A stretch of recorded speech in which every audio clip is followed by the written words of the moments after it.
हमारी मिसाइलें दुनिया के लिए आकर्षण का केंद्र बनी, एरो इंडिया 2025 में बोले राजनाथ सिंह। राजनाथ सिंह ने यहां एरो इंडिया 2025 के स्वदेशीकरण कार्यक्रम और समापन समारोह को संबोधित किया। उन्होंने कहा, एरो इंडिया ने जो ऊंचाइयां हासिल की हैं वे न केवल अद्वितीय हैं बल्कि ऐतिहासिक भी हैं। मैं पिछले 3 दिन से इस कार्यक्रम में व्यक्तिगत रूप से मौजूद हूं और अगर मुझे अपने अनुभव को 3 शब्दों में व्यक्त करना हो तो वह है ऊर्जा, ऊर्जा और ऊर्जा।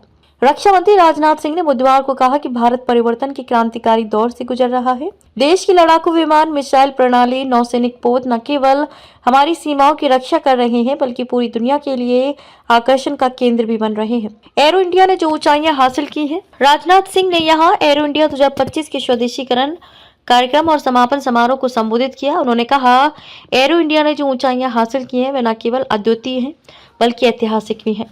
मैं पिछले 3 दिन से इस कार्यक्रम में व्यक्तिगत रूप से मौजूद हूँ और अगर मुझे अपने अनुभव को 3 शब्दों में व्यक्त करना हो तो वह है ऊर्जा, ऊर्जा और ऊर्जा। उन्होंने कहा, यहाँ जो कुछ भी हमने देखा वह ऊर्जा का प्रकटीकरण है।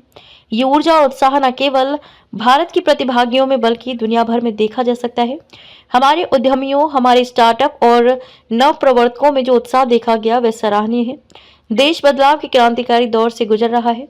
रक्षा मंत्री ने बताया कि देश बदलाव के क्रांतिकारी दौर से गुजर रहा है। सभी जानते हैं कि भारत ऐतिहासिक रूप से अपनी रक्षा जरूरतों के लिए आयात पर निर्भर रहा है। अगर मैं 1 दशक पहले की बात करूं तो हमारे देश में 65 से 70% रक्षा उपकरण आयात किए जाते थे। अगर हम आज की स्थिति को देखें तो आप इसे समाधान या चमत्कार कह सकते हैं, लेकिन आज देश में लगभग उतने ही प्रतिशत रक्षा उपकरणों का निर्माण हो रहा है। 5 देशों के रक्षा मंत्रियों से मिले राजनाथ। रक्षा मंत्री राजनाथ ने बुधवार को एरो इंडिया के दौरान 5 देशों जिम्बाब्वे, यमन, इथोपिया, गाम्बिया और गैबान के अपने समकक्षों के साथ द्विपक्षीय बैठकें की। इन बैठकों में इन देशों के साथ द्विपक्षीय रक्षा संबंधों को प्रगाढ़ करने पर चर्चा हुई और रक्षा से जुड़े कई क्षेत्रों में सहयोग को लेकर सहमति बनी। जीत के लिए नई अवधारणा जरूरी, सीडीएस।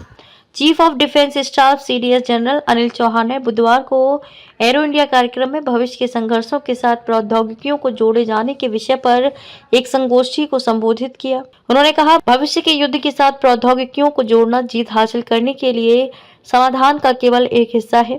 अगर आप जीतना चाहते हैं तो आपको नई अवधारणा विकसित करनी होगी। नौसेना प्रमुख एडमिरल दिनेश के त्रिपाठी ने एरो इंडिया में एक कार्यक्रम के दौरान कहा कि समुद्री हवाई क्षेत्र में स्वदेशी समाधान के लिए घरेलू उद्योग के काम करने की दरकार है। सेना की 85% खरीद अब स्वदेशी।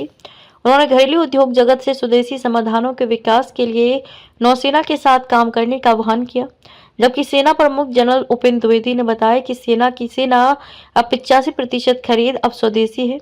ये रक्षा उत्पादन में आत्मनिर्भरता की दिशा में एक महत्वपूर्ण मील का पत्थर है। उन्होंने बताया कि सेना अपने मौजूदा उपकरणों और प्लेटफॉर्मों को उन्नत करने की तैयारी में है।